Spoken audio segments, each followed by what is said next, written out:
So taking a hot bath is actually better than a cold bath when it comes to improving muscle strength, muscle size, and even recovery. So most people actually think that you should be cold plunging after exercise. But the problem is when you cold plunge or you go into these ice baths, that actually decreases muscle protein synthesis. And that will lead to decreased gains in muscle hypertrophy, or the size of the muscle, and decrease in muscle strength.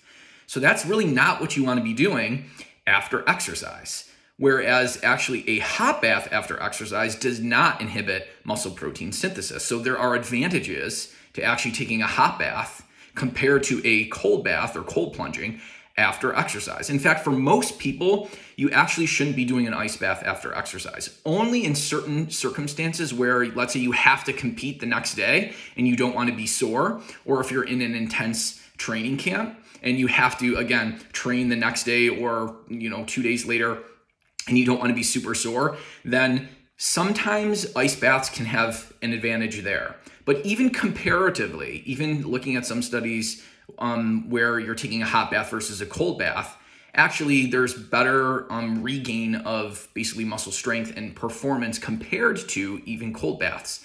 So in those circumstances, it still seems that taking a hot bath would be more advantageous than taking a cold bath for those reasons. There's also additional benefits of taking a hot bath over a cold bath, and I'll go into actually what some of the protocols are.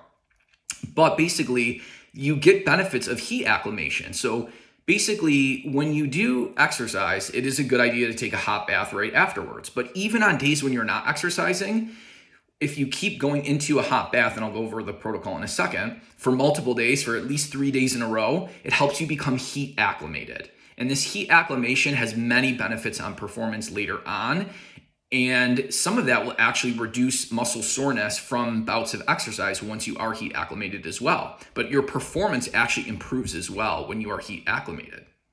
So the typical protocol is going into a hot bath somewhere around 100 to 108 degrees Fahrenheit for anywhere from 15 to 45 minutes.